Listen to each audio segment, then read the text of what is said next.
1920s. So this one's going to focus on some of the groups that are still struggling to make progress during the 1920s. So sort of the people who are left behind. We'll start with women. So one of the things, we know that women obviously made a tremendous amount of progress during the progressive movement as well as World War I. They got the right to vote. They are emerging into higher paying industrial positions during World War I. But as I emphasized in the World War I videos, we know that that's a temporary gain economically. Women are most often forced out of these jobs when men return from the front.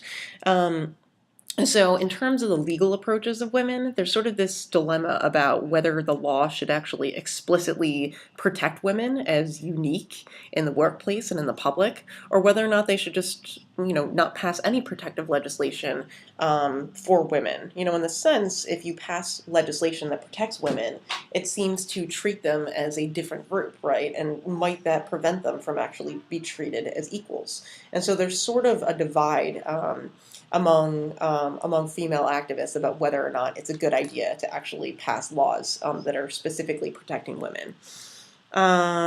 So one of the things that we see develop in terms of women's political groups is that NAWSA, so the National American Women's Suffrage Association, is going to change names. It's going to reorganize and become the League of Women Voters. That name change is obviously because now women have the right to vote.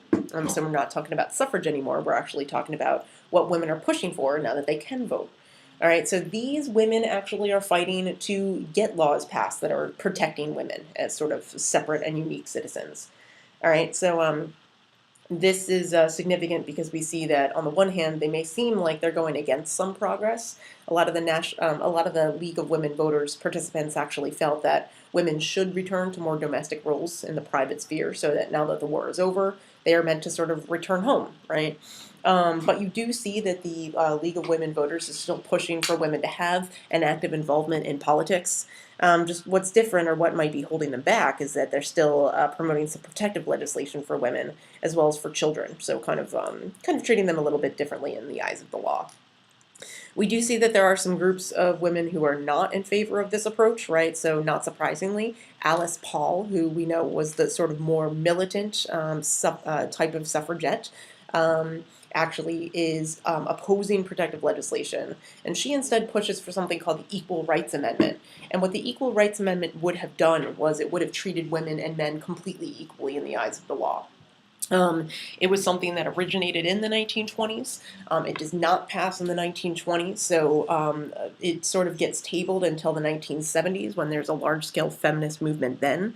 But it also doesn't pass in the 1970s, and we still don't have an Equal Rights Amendment. So because there is no Equal Rights Amendment, that's one of the reasons why women don't get paid as much as men.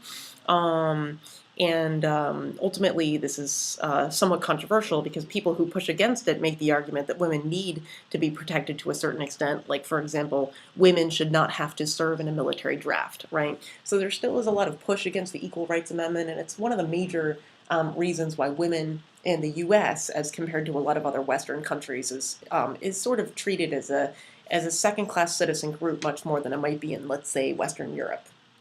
One interesting development in 1921 was there was an act of legislation called the Shepard-Towner Act, and what this did was it actually set up federally funded health care, and that included prenatal and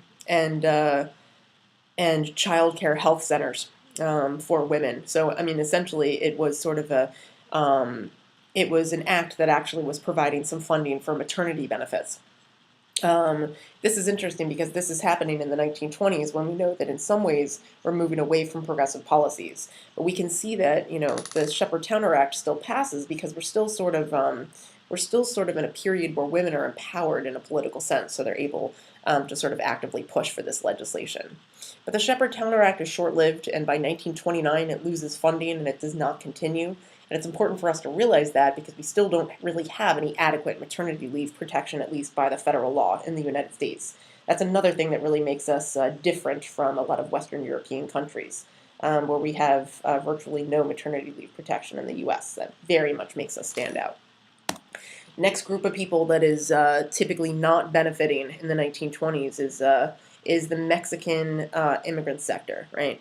We know that on the one hand, because of acts like the Johnson-Reed Immigration Act, which set quotas and restricted immigration for Eastern Europeans and Asian immigrants, actually the door is a little bit more open towards Mexican immigrants. Mexicans are not excluded by the Johnson-Reed Act, right? So a lot of Mexicans still have work opportunities in the United States because they aren't subject to these restrictions. But it's important for us to remember that just because they have opportunities, it doesn't mean that those opportunities are equal. So you have a lot of Mexicans that are still working exclusively in agricultural sectors. A lot of them work as migrant workers, so that means that they're not working all year round. They're just working during a certain season of the agricultural cycle, and then they end up being out of work, right? They are not paid very well at all. And they're often still really subject to racist campaigns against them. They also are unable to really assimilate into the sort of mainstream in terms of where they live. They oftentimes are still sort of segregated into their own communities called barrios, Barrios.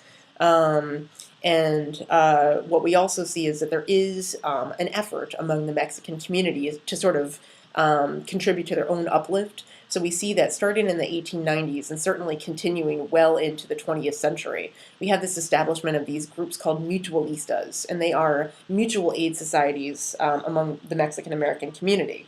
And essentially what they're doing is trying to sort of uplift one another within a society that tends to discriminate against them. So this is a really important development for just creating a stronger Mexican American community that is trying to uplift itself internally, since it's not really getting that protection directly from the government or from the mainstream white population. Okay, the last group, we're looking at how African Americans are being affected by sort of the events of the early 20th century. So, as we know, after Reconstruction, there's still a widespread sense of racism, white supremacy, especially in the South. We know that Jim Crow laws are essentially segregating African Americans from a lot of uplift in terms of new types of jobs, in terms of good pay, in terms of good education. And so you are seeing that by the 1920s, and honestly even before that there is a reaction against those kind of sentiments. And this is sort of epitomized in a movement called the New Negro Movement, which sort of begins in the turn of the 20th century with publications by some prominent black authors. So Booker T. Washington publishes his book called Up From Slavery in 1901. Booker T. Washington was born into slavery, but ultimately ends up becoming free and becomes a prominent spokesperson for all black colleges. This is questionable in some ways because we know that his colleges ultimately were advocating more of a vocational education, but still what Booker T. Washington was emphasizing was the idea that that African Americans could certainly sort of lift themselves up from the inferior position that they experienced under slavery. W.E.B. Du Bois takes a more radical approach towards the position of African Americans in society when he publishes The Souls of Black Folk in 1903. So The Souls of Black Folk, W.E.B. Du Bois essentially articulates a problem that he sees as ubiquitous throughout the United States, and he calls that the problem of the color line. The idea that ultimately just the fact that there is a difference in skin color is preventing African Americans from moving up in society, whereas maybe second-generation immigrants, because they are white in complexion, have an easier ability to sort of move up once they reach the next generation. So W.E.B. Du Bois is sort of making the argument that the only way that that there can be racial uplift is if African Americans have all the same privileges as their white counterparts. So he very much goes against Booker T. Washington's idea of vocational education and makes the argument that the only kind of education that's going to help African Americans is classical education. So in other words, studying subjects like math, science, the classics, history, right? So not things like, some sort of skilled trade. And then another development was that there was this emergence of a community called the Talented Tenth, which was seen to represent sort of the leadership class of African Americans. Du Bois coined this phrase because he said that the likelihood was that only 1 in 10 black men would achieve leadership positions in their lifetime. So what you see is that the Talented Tenth sort of represents the minority community of black men who are actually able to emerge into prominence in society. but the talented 10th was meant to act as sort of an inspiration for the rest of the black community to uplift themselves into prominent positions, to strive for a better education, and to ultimately use that education to gain a more prominent position in society. As we also know, W.E.B. Du Bois was one of the founders of the NAACP, which also epitomizes some of the more political activism among the African American community. In terms of cultural development, one of the most prominent examples among the black community is the Harlem Renaissance, which was triggered by the Black Migration, or the Great Migration, that took place during the World War I years and after. So again, just as a reminder, the Great Migration basically was this huge shift in the population patterns of black Americans from the South to more urban areas, some of which were in the North, some of which were in the Midwest, and some of which are going straight west.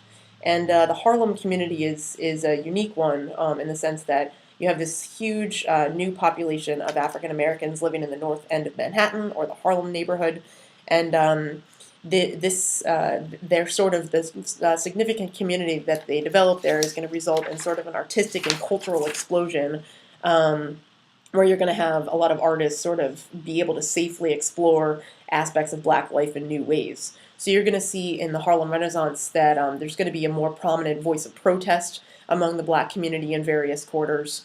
You're going to see artists such as Langston Hughes and Zora Neale Hurston produce writings that are very much sort of articulating the black voice much more clearly. Of course, we have W.E.B. Du Bois very much responsible for sort of that uplift in the black community. And then also you have a figure emerging named Marcus Garvey, who was one of the major advocates of an idea called Pan-Africanism, which was sort of tracing African Americans back to their African roots and becoming very nationalistic in terms of their African heritage. And so all of these things are a distinct change that marked the Harlem Renaissance, right? So the Harlem Renaissance is definitely seen as a significant cultural development for the black community, but it's important for us to remember that in an economic sense, there really isn't much progress for the black community.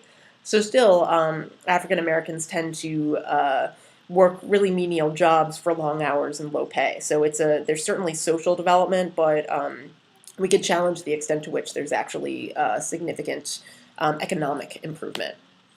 All right, lastly, we have a significant shift in the sort of themes that writers are emphasizing, in particular in the 1920s. So in Europe in particular, we have this real sense of disillusionment that follows World War I. Now, this is not as prominent in the U.S. because the U.S. did not struggle as much after World War I, but the literary community is still very much challenging the sort of mentality of the United States in the 1920s. And Gertrude Stein, an author of the 1920s, starts to identify the intellectuals as part of a lost generation. In other words, she sort of feels that a lot of the intellectuals that had a prominent voice in World War I are starting to sort of lose their identity or lose their values after the war's over, right? Because this sense of consumerism, this sort of sense of opulence and richness was something that really didn't resonate with the intellectual community in the 1920s. You're going to have writers like Ernest Hemingway, when he wrote The Great Gatsby, sort of criticize the notion of what society's goals are, what their purpose is, right? The Great Gatsby is sort of questioning the materialism and richness of the 1920s culture. You're going to have H.L. Mencken, an author who's sort of criticizing small-town American values. In particular, he does this by writing a satirical account of the Scopes monkey trial, very much sort of flabbergasted at the ways in which small-town America sort of responds to this evolution debate.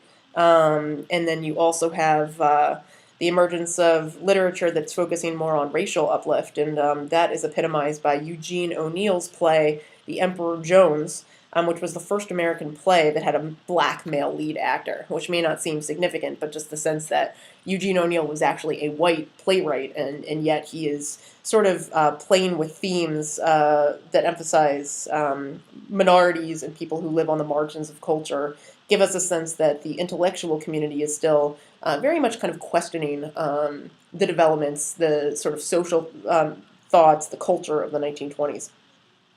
And then lastly, you have T.S. Eliot write a book called The Wasteland, which is sort of which is sort of criticizing the post-World War world as, again, something that is sort of really out of touch with reality. And it's very much sort of articulating the sense of disillusionment that goes along with the World War I age, or the post-World War I age.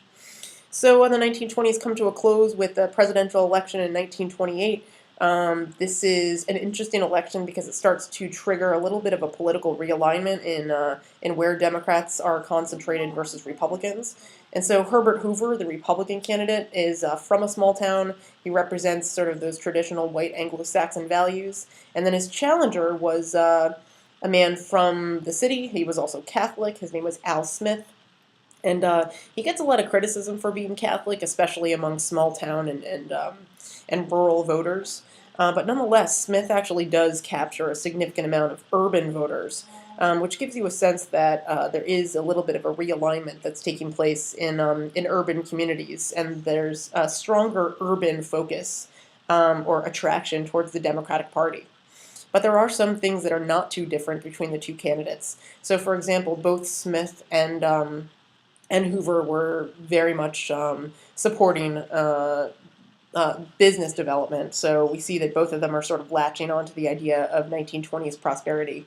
And nonetheless, we know that Hoover wins the election of 1928. What's significant is that Smith did have a significant turnout in urban areas.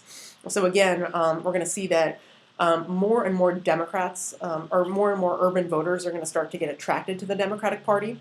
And this becomes even more clear once we get to the next presidential election in 1932, when we see a dramatic realignment of the political parties. So in some ways, by Smith running as a Catholic urban Democrat, we do see that that shift is already starting to develop by 1928. So that is it for the 1920s. On Friday, we will work on doing that in-class DBQ, and that's it. So thanks for watching, and I'll see you soon.